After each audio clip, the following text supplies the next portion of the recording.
is ready to serve, guys. That is chicken tandoori. Madali ang pagluto.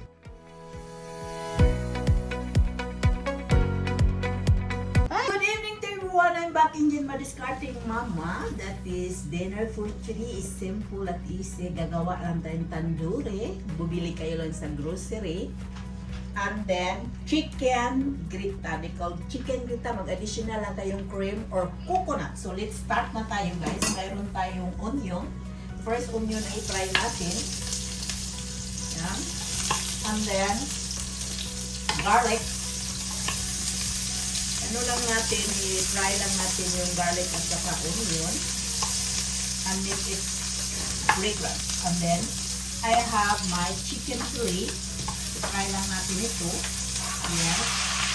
Quickly. Mag-additional lang tayo ng pepper.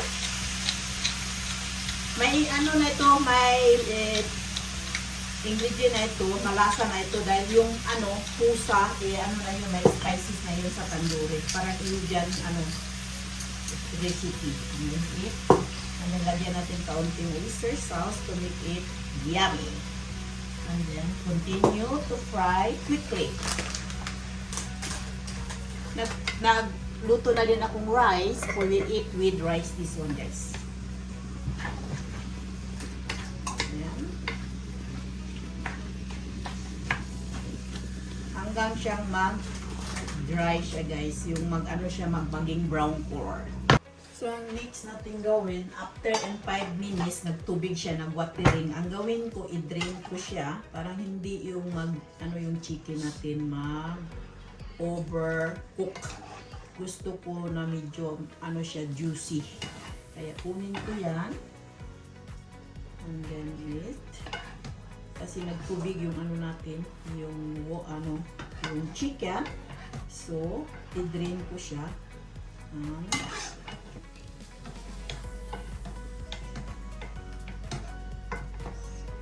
Here we are. Ang next natin gawin, next going to do, kasi yung niya, nandito yung juice natin. Ang gawin natin to do, mayroon tayong mix na na dito. Yan, i-mix lang natin yan. Natin siyang pag kumukulo siya, guys. Let it cook first, and then going to, natin na siya. Pakuluin muna natin. Ito na yung chicken. Pina-fry ko. Tapos nagtubig siya. Ganun na lang. And then I make it sauce.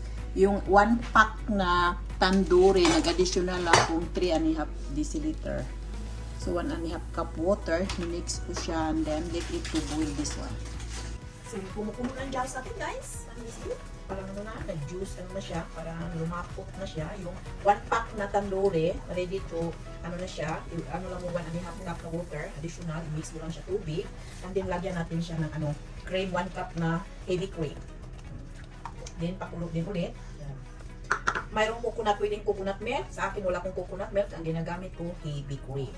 It's the same yummy. Pina-fry ko yung chicken fillet until it become the cheese color, and then i-separate ko para hindi siya mag-dry yung chicken natin. So this is it. It's good this one, guys. Tikman na natin yung sauce kung yummy ba siya. Yes. It's good. And then i-mix lang natin. Pakuluin muna lang natin sandali.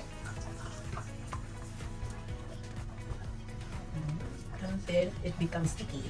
Parang yung juice niya. Hindi ko hinalo diretso yung cream at saka yung mixture na ingredient dahil pag ihalo mo dyan kaagad sa chicken na pinafry mo ay na siya magda-dry. Ayaw kong mag-dry. Gusto kong siya juicy. And eat this one with rice, guys. Mayroon tayong rice dito.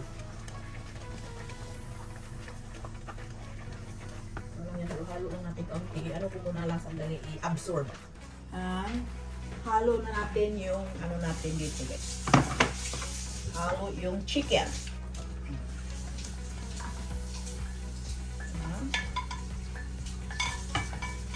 Meron pa siyang sauce, and then mix all this together. It's yummy. Pakuluin lang natin ito. So, this is it for dinner today. Ito na guys, ang dinner natin. This is for dinner today. Eat with rice. Yan. Dinner is ready to serve guys. That is chicken tandoori. Madali ang pagluto. And paki-subscribe, like, and share. Thank you for watching. Eat this with rice.